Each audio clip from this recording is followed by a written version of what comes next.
Hércules cai exausto pelo caráter longo do combate e adormece ali mesmo numa praia. Então estava assim, de um lado, Anteu morto e do outro, Hércules exausto dormindo. Quando ele acorda e ele vê, tem um grupo, existe um povo lá chamado os pigmeus. Esses pigmeus chamavam-se pigmeus porque eles tinham entre 30 e 40 centímetros de altura. E os caras resolveram imobilizar o malfeitor, vingando a morte do Anteu. Só que o Hércules acordou, olhou aquelas cordinhas assim, ele preso por um monte de cordinha no chão, e só fez assim, vup, vup, e saiu. Não serviu para nada. Foi um expediente que não teve nenhum resultado. Ele acha a situação tão engraçada que ele pega uns 3, 4, embrulha na pele do leão de Nemeia e leva embora de animal de estimação, assim, de tão indiferente ele era, assim, de tão pouco valor ele dava àqueles caras.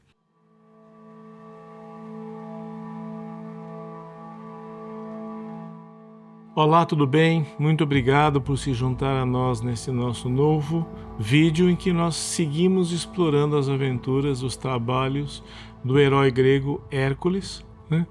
E sua trajetória por uma certa realização, uma realização pessoal, uma realização individual.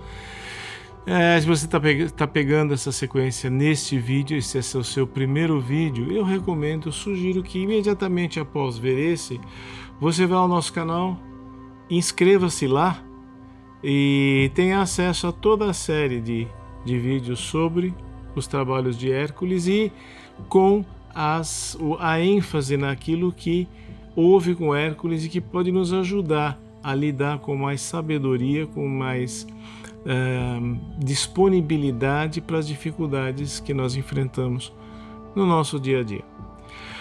Convém lembrar que para ajudar o nosso canal é sempre legal os 3 Cs, você pode curtir, você pode compartilhar e você pode comentar.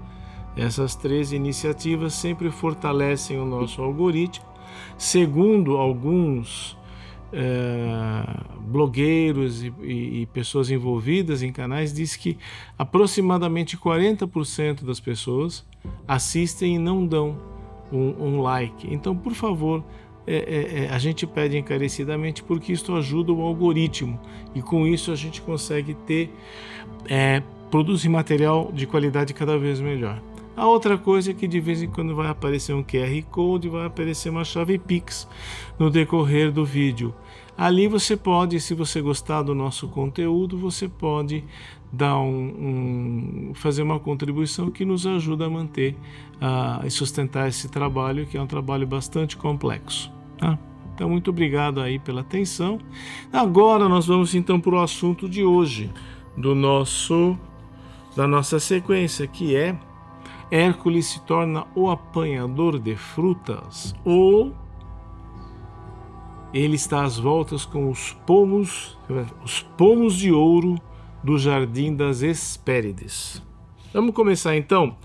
O que são as Hespérides? Mais uma vez, o primo dele, o Euristeu, o primo do Hércules, pediu uma coisa que beira o impossível. Ele pediu então que Hércules fosse buscar no Jardim das Hespérides, ele fosse buscar alguns pomos de ouro. Veja bem, pomo de ouro, pomodoro, hoje é tomate, em italiano. Esse aqui não é tomate, na verdade parece uma alusão mesmo à laranja, tá? Então são pomos de ouro, pomos dourados. E tem um truque aí, tem um macetinho que é o seguinte: o Euristeu sabia, e todo mundo sabia, que aqueles pomos eram sagrados. É muito parecido com a corça dos chifres do casco de ouro. Ela era um animal sagrado, não era para bulir com ela, não era para mexer com ela. Essas frutas também, mesma ideia. Então, novamente tentaram dar uma ajeitada aí, uma jambrada e achar uma tarefa que o Hércules não conseguisse cumprir. Ou, se cumprisse, ele se meteria numa tal encrenca que a emenda sairia pior que o soneto. Enfim, lá vamos nós. Quem são, então, as Hespérides? As Hespérides eram 3 ninfas. O que é uma ninfa? Ninfa é uma divindade secundária e é responsável por elementos e lugares na natureza. Então são divindades menores, têm muito pouco poder de decisão, são mais cuidadoras dos jardins, das fontes, dos oásis, dos desertos e assim por diante. E é interessante uma coisa que é uma tendência nossa que a gente vai falar no final da reificação. Então, mais no final nós vamos falar algo sobre as tais ninfas. E aí, Hércules vai então na direção do Jardim das Hespérides. Essas Hespérides eram 3. Uma se chamava... Tem vários nomes, tá? Tem alguns textos falam em 3, outras tradições falam em 4. Os nomes variam de autor para autor, mas via de regra você pode pensar assim. Eram 3 e elas se chamavam Egle, Erícia e Esperaretusa.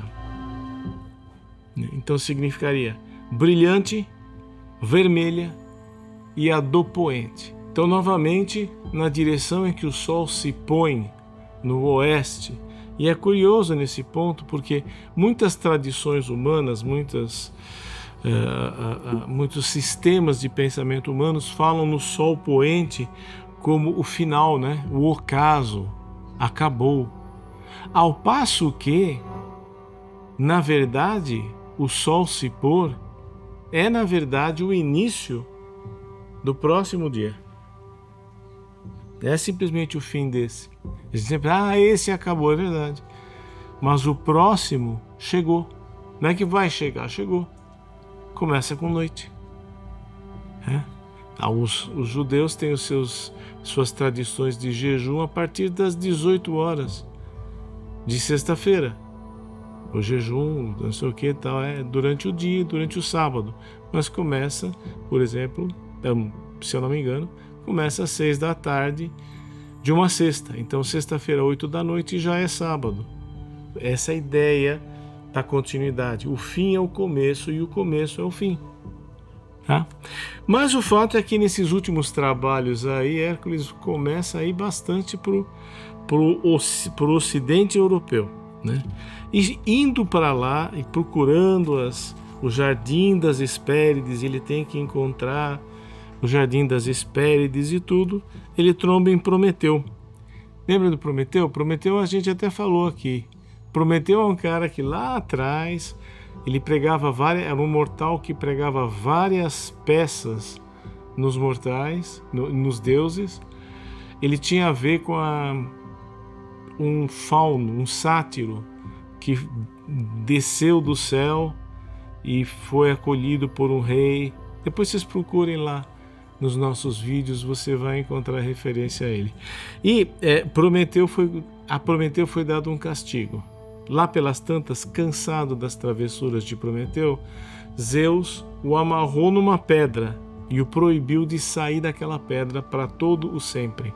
E lá ele ficava acorrentado e toda lua cheia vinha, acho que era toda lua cheia, vinha uma águia e comia seu fígado em vida. Só que o fígado se regenerava. E um mês depois, com o fígado regenerado, curado, já passada toda aquela morbidade da recuperação, novamente o fígado dele era agredido. Então, Hércules tromba no cara e se compadeceu do cara e tenta fazer um acordo com Zeus, com Júpiter. Aí Júpiter diz assim: bem, esse cara, ele está amaldiçoado. Eu disse que ele não pode mais sair da pedra. Ele não pode mais se desprender dessa pedra até o fim dos tempos. Então ele vai ter que ficar lá. Agora, nós podemos tentar fazer um bem bolado. E Hércules falou o quê? Falou, vamos fazer o seguinte, vamos fazer um anel. Hércules pega, vai lá, com minérios ele faz um anel com uma lasca, um pedaço da rocha no anel. Ou o anel inteiro é um aro da própria rocha, eu já não sei.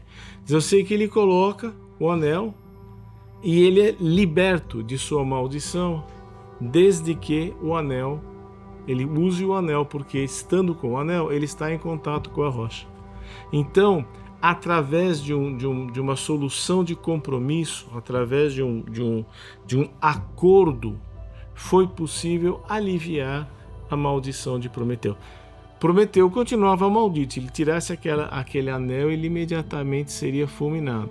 Mas achou-se uma forma dele conciliar a limitação dele com a possibilidade de fazer outras coisas. Então, em seguida, então, teve essa coisa do anel da rocha, ele segue na direção das Hespérides. Depois vocês podem ler sobre as coisas que ele encontra no caminho, as histórias que ele vai ouvindo, que é bem interessante. Aí finalmente ele encontra Atlas, o deus Atlas, aquele que fundou Atlântida. Esse cara está lá segurando o céu, está lá segurando o firmamento. Em algumas tradições fala-se que ele segura o mundo nos ombros, que ele carrega os ombros. Nessa daqui ele fala que ele carrega o firmamento. A impressão que dá é que, na verdade, o Atlas carrega o peso da nossa capacidade de pensar.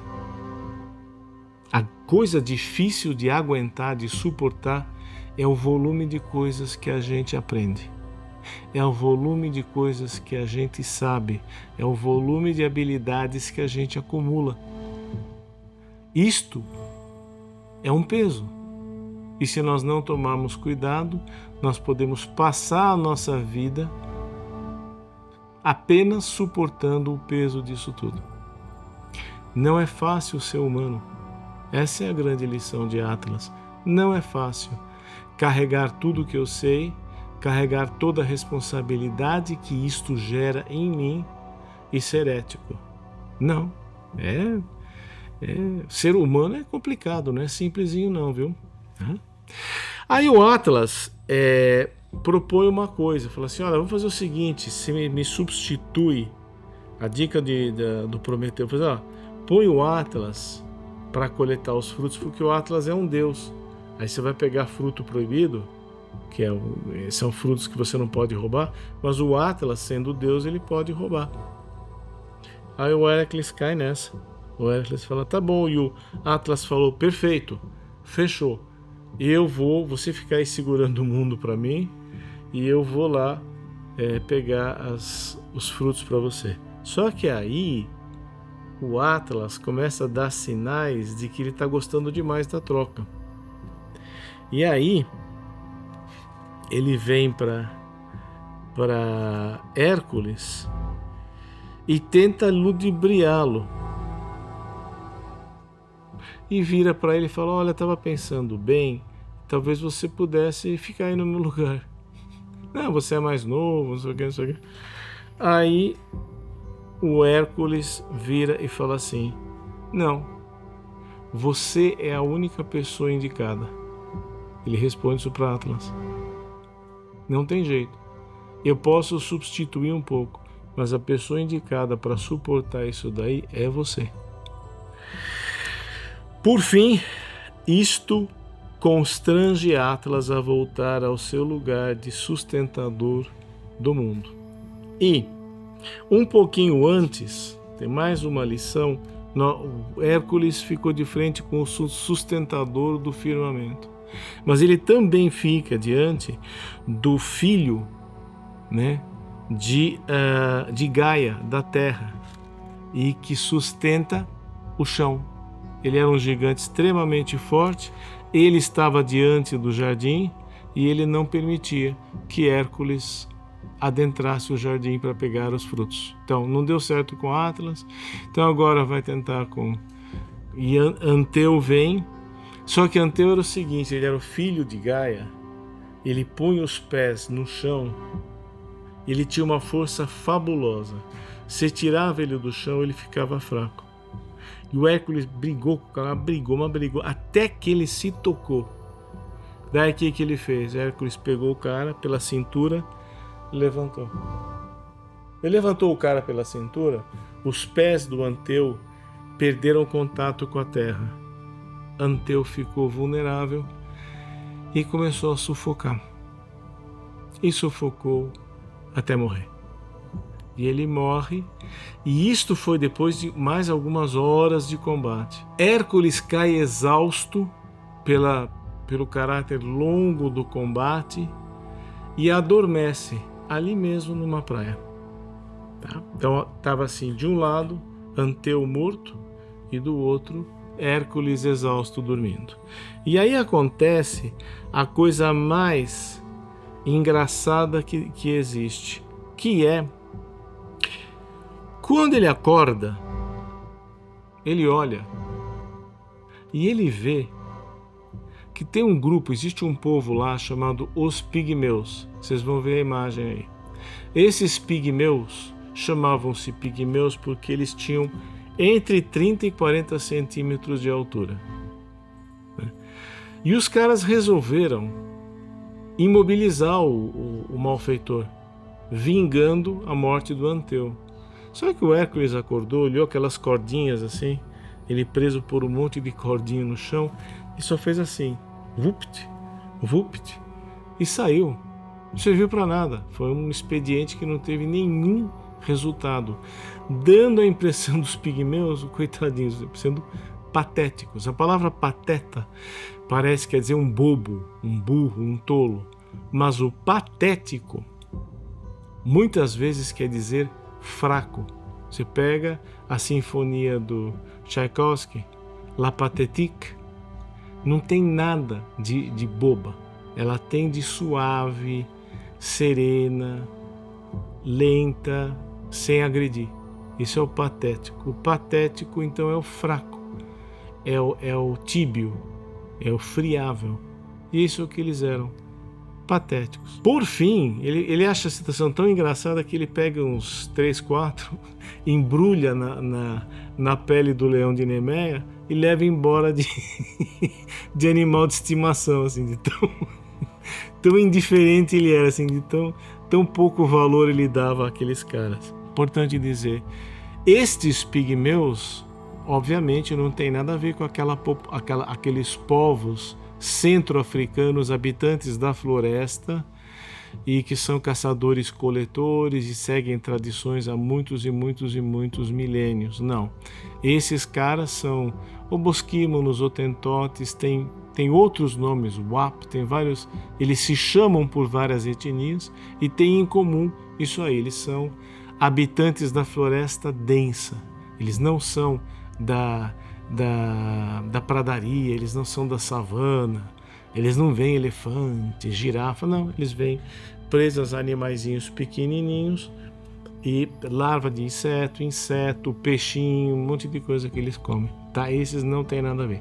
Acabaram sendo chamados de pigmeus por causa da estatura muito pequena, e mesmo assim eles têm 1 metro e pouco, 1 metro, eles não têm 30 centímetros como os pigmeus gregos, né? Uma atenção sempre muito grande. Lembra das eríneas com as quais o Hércules enlouqueceu? Depois as ninfas, depois as fúrias, as arpias. Todas estas divindades, todos esses demônios ou essas ninfas, a do poente, a brilhante, a vermelha, muitas vezes são aquilo que no mundo grego se fazia no mundo antigo. Você reificava. O que é reificar? É transformar algo numa coisa. Então, por exemplo, saudade. Estou com saudade de não sei quem. Como é que você representa a saudade? Não tem muito. Aí você fala assim, não, saudade é um bichinho de olho verde que vem e espeta o seu coração quando você está na ausência de uma pessoa que você ama. Né? O ciúme não é o monstro de olhos verdes que eles falam? Em inglês é o monstro dos olhos verdes, the green-eyed monster, é o ciúme. Né? Isso se chama reificação, quando você dá uma característica de coisa, de objeto, a um sentimento, uma aspiração, um estado interno, uma emoção e assim por diante. Então essas ninfas todas são representações da nossa vontade, da nossa cobiça, ou então da nossa reserva, da nossa proteção nas coisas, enfim, são elementos que fazem parte desse grande teatro, cujo resultado é a atitude que eu tomo no meu dia a dia. É isto, tá? Depois ainda nós temos uma coisa engraçada que é muito interessante, dada a data bem anterior. Esta coisa de tirar o apoio dos pés e morrer sufocado é a base fisiopatológica da pena de morte por crucificação. Isso é o que determinava a morte do crucificado, é que o apoio das pernas dele eram muito precárias. Então, com isso, ele era obrigado a ficar esticado com o gradil costal e a musculatura da respiração não conseguia fazer seu ciclo normal. Ele entrava em exaustão da musculação respiratória. Era assim que ele morria. Asfixia lenta. E curiosamente foi a forma com que Anteu morreu nas mãos de Hércules. Interessante isso, né? É curioso como parece que o castigo foi elaborado a partir de uma percepção aí da... Enfim, é um baú riquíssimo das origens das coisas que nós conhecemos e das coisas que nós temos como sabidas, né? Enfim, o importante aqui, o que eu recortaria é que, bom, desnecessário dizer, né? O Hércules foi lá, pegou as laranjas, levou as laranjas para o Euristeu e, para variar, o Euristeu não queria pegar porque ficou com medo da Hera. Então ficou lá no palácio dele e ele que se virasse com isso, tá? Então terminou mais um trabalho do Hércules, mas é interessantíssimo perceber este trabalho falou o tempo inteiro da vulnerabilidade humana.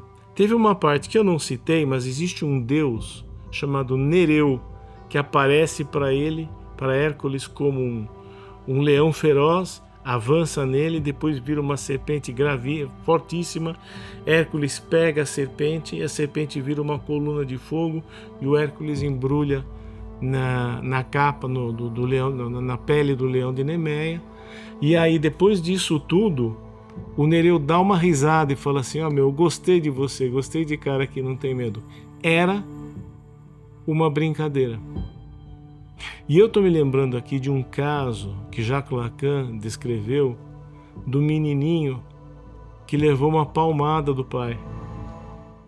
E ele virou para o pai e falou: isto aqui foi uma brincadeira ou foi um castigo? Ele queria saber, para saber se ele ria e brincava de volta ou se ele ficava triste porque havia sido punido. O tapa em si, a palmada em si, nada, não teve. O que teve impacto para ele foi o que se construiu depois da palmada. E então nós vemos aqui com Hércules que, de um lado, nós temos a vulnerabilidade humana flagrante na figura dos pigmeus. E temos do outro lado o valor do combinado. Não havia nenhuma razão física para que Hércules não pegasse aquelas pomos de ouro, né? Que não uma razão diplomática, se você quiser, né? Tinha sido combinado que aquelas frutas eram sagradas, tá? Então, este é um ponto assim que a gente tem praticamente a culminação das experiências do Hércules. A vulnerabilidade humana, porque o que é o pigmeu, gente? Fala sério, o pigmeu somos nós. Não somos nós que estamos eternamente em combate contra inimigos frívolos? Não é a gente que está sempre lutando contra medos descabidos? Você vai ver na hora H, não tem nada. É? E do outro lado você tem a lei, o combinado, o acordado, aquilo que não deve ser rompido, pelo bem geral. Então a gente vê aqui por filho, para um semideus, ele está chegando, quer dizer, alguém que nasceu repleto de poderes. Quem lembra do começo do filme, dos primeiros vídeos, o começo da história, sabe o quanto ele era arrogante. Enfim, espero que isso tenha sido de ajuda também a destrinchar um pouco os obstáculos, as dificuldades que a gente enfrenta no dia a dia e fornecer, acima de tudo, uma inspiração. E por que é uma inspiração? Porque na urdidura dessa história, que foram dezenas de poetas, foram dezenas de autores, você tem a experiência acumulada de centenas de pessoas, talvez milhares e milhares de pessoas. E isto pode ser um conforto profundo você pensar que há 3.000 anos atrás as pessoas tinham as dificuldades que nós temos hoje e elas ofereceram, através das histórias, através das narrativas, guias magníficos para a gente se confortar e se consolar dentro da nossa vida. Se você gostou do nosso vídeo, não deixe de dar um like, não deixe de curtir, compartilhar. Muito obrigado por ter acompanhado a gente até aqui e até o próximo vídeo, quando a gente está praticamente aí arrematando os trabalhos do Hércules. Abraço, tchau.